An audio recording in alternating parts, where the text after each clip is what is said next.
No to Chauvinist Provocations and Warmongers in the Balkans, Piattaforma Comunista, 2023. In recent times the striving for Greater Serbia by the Serbian bourgeoisie, which has always had historical pretensions, has been revitalized. Considering favorably the context of the conflict created by the Russian invasion of Ukraine to make progress towards this goal, the Serbian bourgeoisie, with the Vučić government, is looking for a new adventure.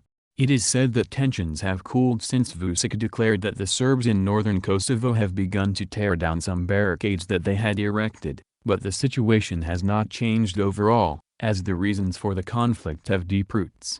Vučić seems to have set his sights on Kosovo, where the chauvinist and racist Serbian nationalist gangs, the Chetniks, do not stop. They began to create tensions with Kosovo by deploying troops to the border. The Serbian bourgeoisie, which has good relations with Hungary's Orban and the far right in the new Italian government, also has its eyes on other parts of former Yugoslavia, assuming that by annexing parts of Kosovo and other Balkan countries it can create Greater Serbia.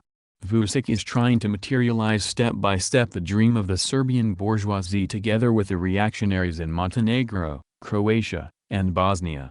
Since Serbia is a powerful Balkan country, the nationalism of the Serbian bourgeoisie and the aspiration for Greater Serbia should not be underestimated. This orientation of the Serbian bourgeoisie, which has increased especially before the First World War, has constantly posed a serious problem in the Balkans. The nationalist fervor of the Serbian bourgeoisie, which was taken up by Tito immediately after the liberation of Yugoslavia, continued with the repression of the nationalities in that country, which he detached from unity with the countries of the people's democracies. The domination of modern revisionism paved the way in Yugoslavia, in the USSR, and then in all the Balkan and Eastern European countries except for a few decades in Albania, to openly adopt the capitalist order of exploitation. This led to the collapse and disintegration of these revisionist countries. As a result, the bourgeoisies of the Balkan countries, first and foremost those of Serbia, who considered collaboration with the US, European, Russian and Chinese imperialists a solution, have provoked rivalries and conflicts between nations, spread enmities between peoples and produced national differences, in order to strengthen their hegemony in the region.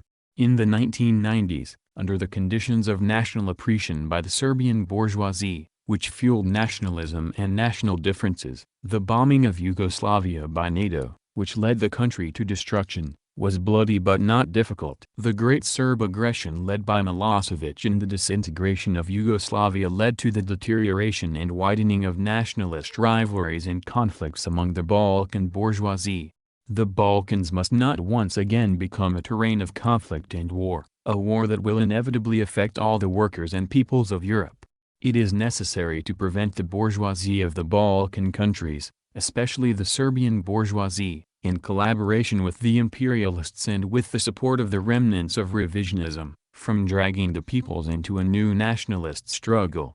The Balkans remain once again a center of conflict among the imperialist powers. The US and NATO protect Kosovo for their own interests, not for the freedom of the Albanians and the other peoples in Kosovo, and many Balkan states are now members of NATO and the imperialist EU, which are using and deepening conflicts and encouraging the pro-Western imperialist forces in the region. Russian imperialism seeks to maintain and extend its influence by fueling conflicts, supporting and fostering Serbian chauvinism. It is up to the working class and the peoples of the Balkans, with their communist, revolutionary and progressive organizations, to take responsibility. As members of the International Conference of Marxist-Leninist Parties and Organizations, ICMLPO, we declare that we stand with the peoples of the Balkans and the revolutionaries who raise the demands of peace and brotherhood against chauvinism, warmongering and fascism. The solution lies in socialism against capitalism, in real independence, in political democracy against fascism, in equality of national rights and in the international unity and solidarity of the working class and peoples against bourgeois nationalism and all imperialists.